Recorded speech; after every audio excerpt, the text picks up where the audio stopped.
Hi guys, it's Katy here and welcome back to my YouTube channel. Today we're slightly improvising on camera placement. I did forget my camera holder, so I'm kinda just doing a tower of things. It'll have to do. So today I will be showing you my top 10 plants in October. But yeah, without further ado, let's just get into the video. The first one is Anthurium that I'm really proud of. It's this huge and gorgeous Anthurium papillilaminum crossed with a crystallinum. So this right here is a previous leaf which I did end up breaking, and this is the newest one which ended up being like huge, and I'm not joking, huge. My face for the comparison. It's so dark and yet velvety and shiny. The rest of the leaves are looking kind of but then again they do have some mileage down the line. I'm really hoping that given the current size it should flower, so I'm just like also see that the back sides of the leaves are still kind of reddish. Oh,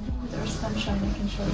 If it's gonna catch, you can probably see just how sparkly that thing is. It's insane. Well, let's continue with big Anthuriums. The second one is a crystallinum hybrid that I got from Indonesia. We have a problem. So that plant by itself is huge. It's huge. It has the longest petioles I've ever seen in an Anthurium. Oh, I'm actually really happy in terms of root situation. It has also just kind of finished working on one inflorescence. I crossed this one with a Forgetii, and it has then started pushing yet another inflow that I missed the fertile window and it went to shit. Here is the third inflow because Anthuriums love to bloom. This one is just moving into the stage where it's producing pollen. I think I put some magnificum on it. I tried that cross before and it didn't take. It's getting slightly smaller leaves. This is the current newest. It was probably due to the inflow, because I've noticed that whenever Anthurium is holding an inflorescence, any of the new leaves that it pushes in during that time, they tend to be smaller. It's getting too unruly, so I'm kind of thinking of maybe selling it. Then yet another Anthurium that I think has become a classic in this top 10 videos. It's this Anthurium Forgetii dark form. These are the really two nice leaves. This is the previous one. Currently pushing out a new one. This one right here, and I don't think it's done hardening. The difference of the petioles is quite significant. As you can see, it is pushing out an inflow which should be going into a female phase pretty soon.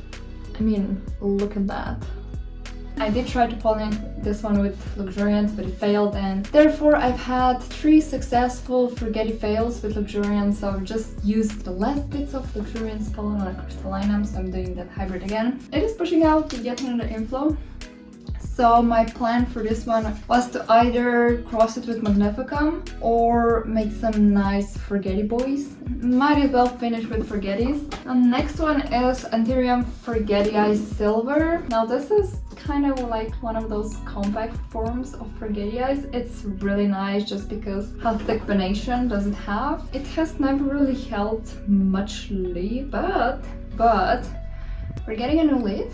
Here's a baby leaf that's still growing. The petiole is thick, so that's nice. And it's also pushed its first baby inflow. Forgetis are kind of known to bloom very soon, so this one will probably be like this big. Next one is Anthurium Ace of Spades crossed with a green Forgetii. I did buy this one as Ace of Spades, so I'm still mad up to this day, but it's a really nice hybrid, so I'll try to look past that. It's currently just pushing out a new leaf, and I'm not sure if the camera is gonna be able to tell, but oh my, it's so sparkly, and the color shift on this is amazing. Oh wow. It has a really long stem, so I could potentially propagate it. It's in due to be repotted. I started using the pots for Anthuriums as well, and they are really nice because they hold slightly more water. Really pretty hybrid. But I still want to get me a pure Ace of Spades. That's still on the to-do list. Next one is a Monstera. So this is my Monstera esqueleta, which has been taking over a corner. I do want to propagate it, but I kind of missed the window when the new leaf is still coming out of the petiole. You can see it has started getting that mature form, and I I love it. It's such a nice plant. So I want to have more, obviously. So after this leaf, I will cut it. You can kind of see the leaf transformation. So this is kind of what it started, maybe some older leaves.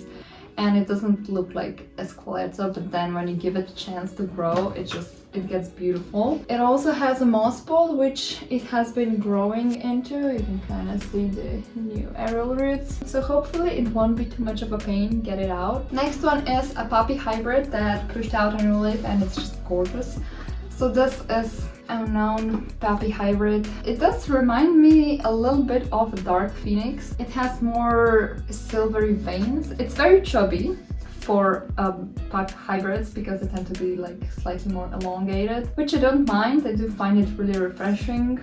Good roots could also be propagated due to how much long of a stem does it have. I would have to air layer it first because I don't trust that shit. And then another plant that I cannot show you here, but I will show you some footage, is Anthurium papillilaminum crossed with Carla Blackii. Now this plant has really taken off. The plant gods have blessed me with this beautiful hybrid that I still don't believe that I own. It's kind of like prettier than Carla at this moment. It has those really long leaves I took from Pop, and it's so dark. It's the darkest one. It's even darker than this Pop here, which used to be my #1 dark plant. But Pop X Carla takes that throne now. And also the Carla venation is beautiful, and the growth rate has really gone up. I don't know what was the reason for that. It's just pushing new leaf after a new leaf. I think that having it in that greenhouse that I do really does wonders, so I'm kind of tempted to keep it there. So the next one is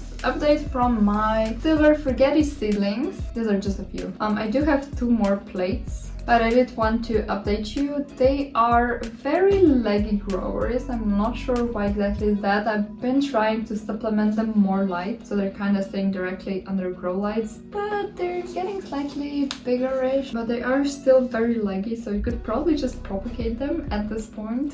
Do it for the science. I'm not sure what to do with them. I do need to pot them up in separate pots and in soil, because the mix that I have, which is bark, moss, and some perlite, is not as good for long term, so that's next on to-do list. And the last plant is a seedling that is maybe finally starting to grow. That's a No ID Velvet. I'm gonna show you another plant. So I've only kept 1 of these. I've decided to grow it out because I know it has a lot of potential.